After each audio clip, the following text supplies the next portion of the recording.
لوگ نماز اس لیے شروع کرتے کہتے ہیں میں 5 نمازیں بھی پڑھتا ہوں، میں صدقات بھی کرتا ہوں، کام میرا پھر نہیں چلتا. تو میں کہتا ہوں تمہیں پتہ ہی نہیں، نمازی کے لیے تو آزمائش ہے. جتنا جتنا ایمان کامل اتنی آزمائش بھی زیادہ. اور یہ میں اپنے پاس سے نہیں کہہ رہا. حضرت ابو سعید خدری رضی اللہ تعالیٰ عنہ فرماتے ہیں میں نبی پاک علیہ الصلوۃ والسلام کی خدمت میں حاضر ہوا اور حضور کے دست مبارک کو چومنے کے لیے میں نے اپنے ہاتھ جب آگے کیے تو تپش تھی، تیز بخار تھا نبی پاک کو. تو حضرت ابو سعید خدری رضی اللہ تعالیٰ عنہ ارشاد فرماتے ہیں کہ میں نے، یہ سنن ابن ماجہ میں موجود ہے، فرماتے میں نے عرض کیا یا رسول اللہ صلی اللہ علیہ وسلم اتنا تیز بخار؟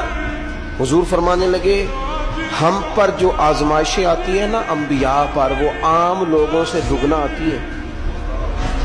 یہ تو لاڈلے ہیں، یہ تو محبوب ہیں اللہ کے. فرمایا عام لوگوں سے دگنی آزمائش آتی ہے، لیکن فرمایا ہمارا رب بڑا کریم ہے، ہمیں اجر بھی ڈبل ہی عطا کرتا ہے، ہمیں اجر بھی ڈبل ہی عطا کرتا ہے. تو حضرت ابو سعید خدری کہتے ہیں موقع اچھا تھا، میں نے ایک سوال بھی کر دیا. میں نے کہا یا رسول اللہ صلی اللہ علیہ وسلم بتائیے نا بھلا دنیا میں زیادہ آزمائشیں کن کو آتی ہیں؟ تو حضور فرمانے لگے سب سے زیادہ آزمائشیں اللہ کے انبیاء کو آتی ہیں، نبیوں کو آتی ہیں. حضور اس کے بعد فرمایا اس کے بعد جو ان کے زیادہ قریب ہوتا ہے اسے آتی ہے. لوگ کیا سمجھیں گے امام حسن کی آزمائش کو؟ لوگ کیسے سمجھیں گے سیدنا امام حسین کی آزمائش کو؟ فرمایا جو ان کے زیادہ قریب ہوتا ہے اسے زیادہ آزمائش آتی ہے. تو حضور کے سب سے قریب تو امام حسن ہے نا، امام حسین ہے نا.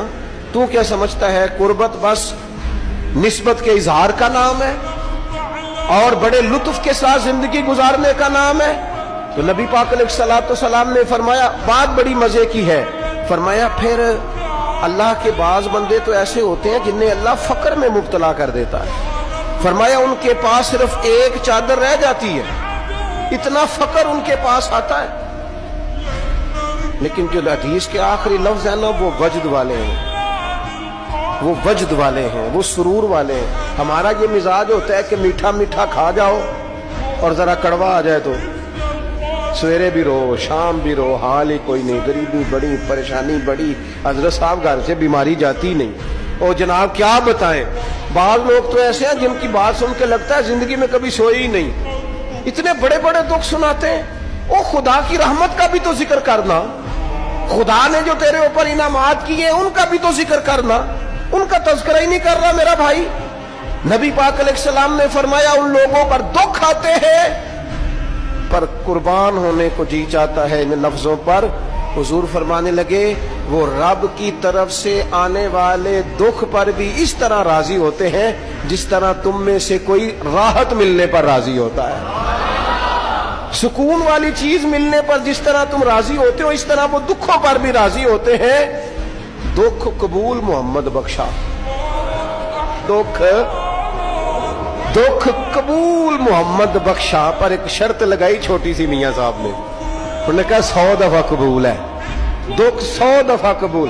دکھ قبول محمد بخشا پر راضی رہن پیارے. یہ شرط یہ ہے کہ تو راضی رہ، تو راضی رہ. دکھ قبول محمد بخشا، راضی رہن پیارے. اور حضرت سلطان صاحب کہنے لگے ایسا کیتی ہے جان حوالے رب دے، ایسا عشق کمایا ہے اسی مرن تو پہلو ہی مر گیا، باہو تا مطلب نو پایا ہے.